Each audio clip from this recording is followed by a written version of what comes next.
প্রিয় দর্শক, সাজ্জাদ কাদিরের প্রীতি নিন, শুভেচ্ছা নিন।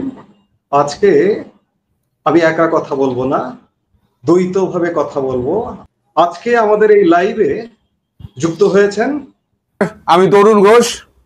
এতক্ষণে আমার পোস্ট দেখে আপনারা সবাই জেনে গেছেন যে গতকালকে শি জিনপিং, চীনের প্রেসিডেন্ট, তিনি শেখ হাসিনাকে ফোন করেছিলেন। এখন স্বভাবতই আপনাদের মনে প্রশ্ন উঠতেই পারে, এবং সঙ্গত সেটা, যে কি এমন ঘটলো হঠাৎ চীনের প্রেসিডেন্ট শেখ হাসিনাকে ফোন করলেন।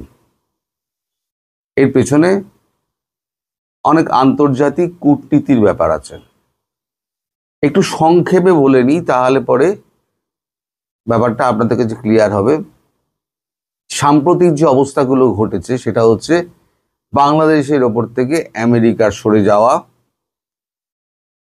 রাশিয়ার সমস্ত মার্কিন বিদেশ সচিবের সঙ্গে, বিদেশ মন্ত্রীর সঙ্গে, জেডি ভান্সের সঙ্গে সই করে রশির আদান প্রদান এবং তাদের সঙ্গে কথাবার্তা বলা, এবং তারপর তুলসী গ্যাবার্ডের যে মন্তব্য, যে রেজিম চেঞ্জের যে খেলা আমরা এতদিন খেলে এসেছি তাতে আমরা কিছু পাইনি, কেবল সন্ত্রাসবাদের উত্থান ঘটেছে। ফলে এই রেজিম চেঞ্জের ব্যাপারে আমরা আর নেই, পরিষ্কার কথা, আমরা আর নেই। তারপরে আপনি, এটা গেল আন্তর্জাতিক কূটনীতিতে সবাই বুঝতে পারছে যে কি ঘটতে যাচ্ছে। মাঝে একটা আমি ভিডিও করেছিলাম যে শেখ হাসিনা 5টা দেশ সফর করুন ব্রিক্সের। ভারত কখনো একটা প্ল্যান নিয়ে চলে না, plan A, plan B, plan C, plan D সব থাকে, রেডি থাকে। তখন আমি একটা কথা বলেছিলাম যে যদি বাংলাদেশ সংক্রান্ত ব্যাপারটা যদি এগিয়ে যায় তাহলে সফরটা হবে না, আর বাংলাদেশ সংক্রান্ত ব্যাপারটা যদি এই অবস্থায় দাঁড়িয়ে থাকে তাহলে শেখ হাসিনার জনমত মানে বিদেশি জনমত এবং রাষ্ট্রদের নেতাদের সঙ্গে যোগাযোগ, তাদের সমর্থন জোগাড় করার ব্যাপারে তাকে ভারত সমস্ত রকম সাহায্য করার জন্য তিনি যাবেন। তা এখন যেহেতু বাংলাদেশের পরিস্থিতি একটা চেঞ্জ হচ্ছে, সেই কারণে তার একটা প্রভাব গিয়ে পড়ছে আমাদের দক্ষিণ পূর্ব এশিয়ায়। এশিয়ায় 3টে শক্তি আছে, রাশিয়া, চীন এবং ভারত। রাশিয়ার সঙ্গে ভারতের সম্পর্ক ভালো, আর চীনের সঙ্গে ভারতের সম্পর্ক কিছুটা বিবাদযুক্ত ছিল। কিন্তু যখন আমেরিকার দ্বিতীয় টার্মে প্রেসিডেন্ট হওয়ার পরে যখন তিনি ট্যারিফ ঘোষণা করলেন, আমাদের বর্তমান মার্কিন প্রেসিডেন্ট ডোনাল্ড ট্রাম্প, তখন থেকে চীনের একটা মাথা ব্যথা হয়ে দাঁড়ালো যে আমার সেকেন্ডারি মার্কেটটা কোথায়। সেকেন্ডারি মার্কেট কি? তাহলে ভারতবর্ষ, 140 কোটির দেশ, ভারতবর্ষকে আমার ধরতে হবে। তারা তড়িঘড়ি সীমান্ত সমস্যা মিটিয়ে নিলেন, 14-15টা বৈঠক হলো, সীমান্ত থেকে সমস্যা মিটিয়ে গেল। তখনই একটা কথা হয়েছিল যে এই যে সন্ত্রাসবাদ দক্ষিণ পূর্ব এশিয়াতে চাগার দিচ্ছে, তাতে বাংলাদেশের ব্যাপারটা যেটা আছে সেই ইস্যুটাকে সামনে রেখে ভারত কথা বলেছিল।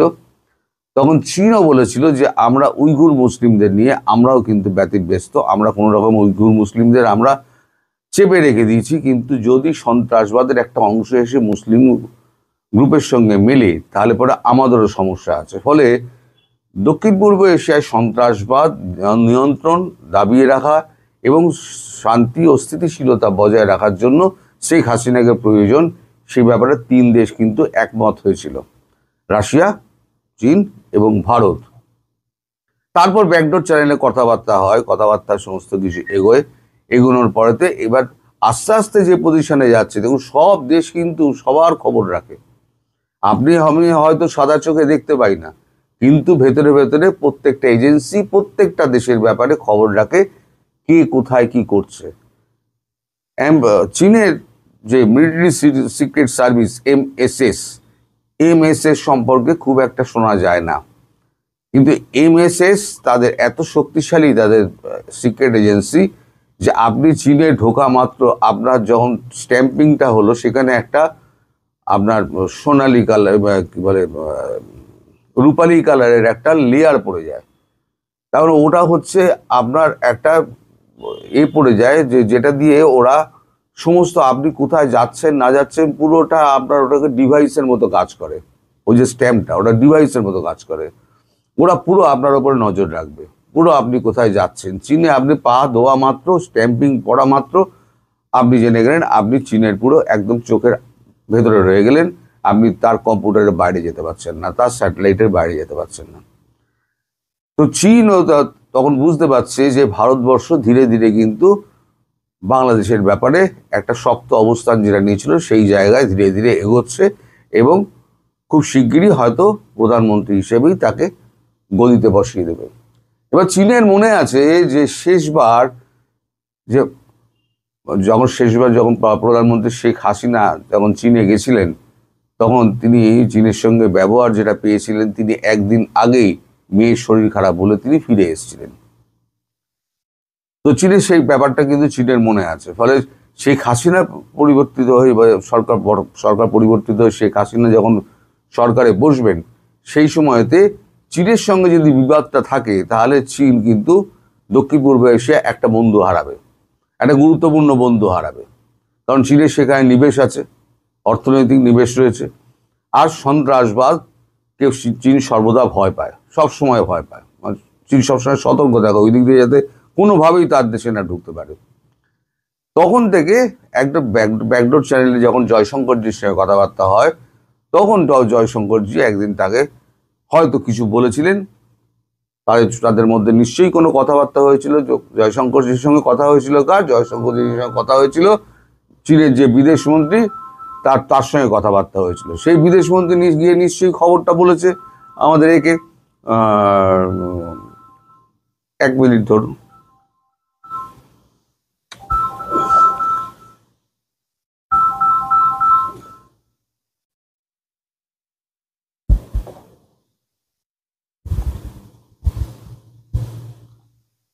ফোনটা আমি অফ করতে ভুলে গেছিলাম। একটা ফোন খোলা থাকলেই পটাপট বাজতে লেগে যাবে। তো যাই হোক, তখন নিশ্চয়ই চীনের বিদেশমন্ত্রী নিশ্চয়ই প্রেসিডেন্টকে জানিয়েছেন। প্রেসিডেন্ট সেইটাকে মানে ব্যালেন্স করার জন্য গতকালকে শি জিনপিং ফোন করেছিলেন প্রধানমন্ত্রী শেখ হাসিনাকে, দিয়ে কুশল বিনিময় হয়েছে। তারপর কি কথাবার্তা হয়েছে আমি জানতে পারিনি। এই কথাবার্তা কোনোদিন যে শেখ হাসিনা নিজে না বলেন কোনোদিন জানা যাবে না, আমিও জানতে পারবো না। আজকে সকালে যখন মিল্টন দার সঙ্গে কথাবার্তা হচ্ছিল আমার, মিল্টন দাই ফোন করেছিলেন আমাকে। আমি মিল্টন দাকে বললাম, আপনার সঙ্গে তো মাঝে মাঝে কথা হয়, আমার সঙ্গে তো কথা হয় না, আমি ওনাকে চিনিও না, মেসেজ আমি করিনি কোনোদিনও, আর ফোনও করিনি। তো আপনি একবার জিজ্ঞেস করবেন যে চীনের প্রেসিডেন্ট শি জিনপিং এর সঙ্গে শেখ হাসিনার কি কথাবার্তা হলো। মিল্টন দা বলেছেন ঠিক আছে, আমি জেনে নেব, জেনে নিয়ে আমি একটা ভিডিও করব। কারণ কথাবার্তা কি হয়েছে সেটা কিন্তু আমি জানি না। তবে চীন এটা বুঝে গিয়েছে যে বাংলাদেশে নেক্সট প্রধানমন্ত্রী হিসেবে ভারতবর্ষ শেখ হাসিনাকে সিংহাসনে বসাবেই, এটা ঠিক করে নিয়েছে।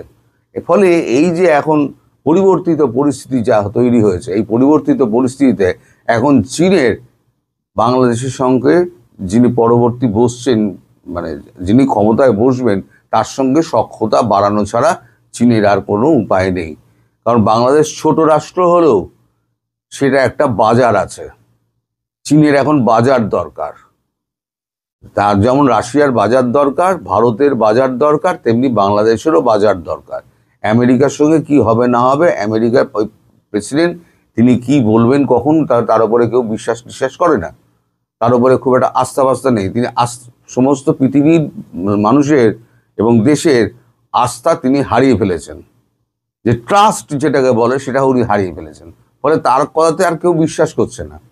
এখন দেশে তার যে অবস্থা, মামদানি যেভাবে জিতে গেল, 50% ভোট পেয়েছে ডেমোক্র্যাটরা। আমি বলেছিলাম ডেমোক্র্যাটরা এবার বেরিয়ে যাবে, রিপাবলিকানরা পুরো হারবে। যেভাবে মামদানি জিতে বেরিয়ে গেলেন, আর সেখানে রিপাবলিকানরা ভোট পেয়েছে কত 7% রিপাবলিকানরা ভোট পেয়েছে।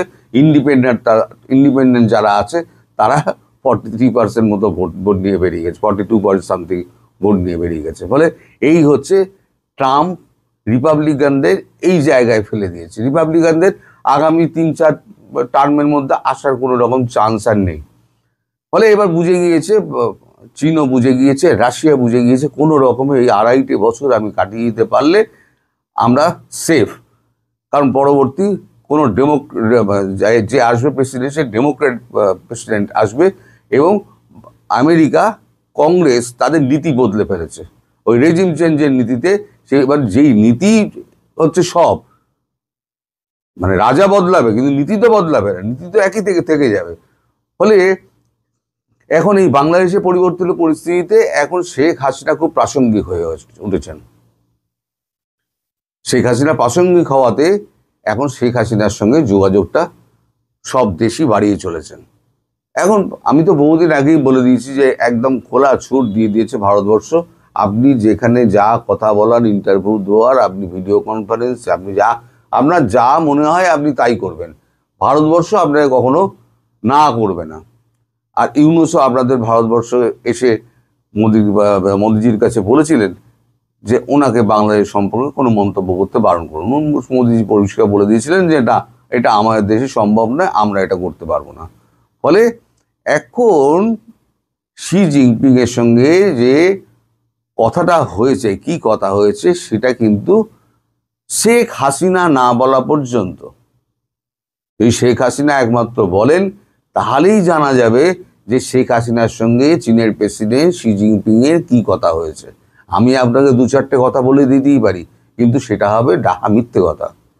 আমি যদি বলি যে এটা হয়েছে, ডাহা মিথ্যে কথা। তবে এটা খুব সিগনিফিকেন্ট যে চীনের প্রেসিডেন্ট বাংলাদেশের আগামী প্রধানমন্ত্রীর সঙ্গে কথাবার্তা বলে তাদের পজিশনটাকে আবার ব্যালেন্স করে নিলেন। তার মানে চীনের এই যে ফোন, তাতে কিন্তু পরিষ্কার হয়ে গেল রাশিয়ার আগাম বার্তা, রাষ্ট্রীয় সফরের বার্তা এবং চীনের প্রেসিডেন্টের ফোন, এটা কিন্তু আরও প্রতিষ্ঠিত হলো যে পরবর্তী প্রধানমন্ত্রী হিসেবে আমাদের সাউথ ইস্ট এশিয়ার যে 3টে শক্তি, সেই 3টে শক্তি কিন্তু মেনে নিচ্ছে যে বাংলাদেশের প্রধানমন্ত্রী শেখ হাসিনা, এবং ভারতবর্ষ যখন তাকে বসাবে তখন পুরো সমর্থনটা, এছাড়া ব্রিক্সের সমর্থন তো আছেই, পুরো সমর্থনটা এসে পড়বে বাংলাদেশের ওপরে, এবং তারপর বাংলাদেশকে ব্রিক্সের মধ্যে নিয়ে নেওয়া হবে, যেটা আমি আগেও বলেছিলাম আমার ভিডিওতে। সেটা আবার পরিষ্কার দেখতে পাবেন কিরমভাবে সমর্থনটা নিয়ে বাংলাদেশকে ব্রিক্সের মধ্যে ঢুকিয়ে নেওয়া যায়। ফলে আপনারা যদি আশা করেন যে আমি শেখ হাসিনার কি সময় কি কথাবার্তা হয়েছে, আমি কিন্তু আপনাদেরকে বলতে পারবো না। বলতে পারবেন কে? বলতে পারবেন একমাত্র মিল্টন দা, আবুল হাসনাত মিল্টন। তিনি যেটা বলেন, তিনি খোঁজ খবর নিয়ে বলেন, আর তিনি যেটা বলবেন জানবেন যে 100% ঠিক বলেছেন। উনি খোঁজ খবর না নিয়ে কোনো কথাবার্তা বলেন না। আমাকে গুজববাজ আপনারা বলতে পারেন, কিন্তু হাসনাত মিল্টনকে আপনারা গুজববাজ বলতে পারবেন না। তার প্রতিটা কথা 100% সত্য হয়। যাই হোক, আমিও অপেক্ষা করছি মিল্টনদার ফোনের জন্য, আপনারাও মিল্টনদার ভিডিওর জন্য অপেক্ষা করুন। কি কথাবার্তা হয়েছে না হয়েছে তার মুখ থেকেই শোনা যাবে। ওই ভিডিও আমি জীবনে করতে পারবো না। সবাই ভালো থাকবেন, সুস্থ থাকবেন এবং সাবধানে থাকবেন।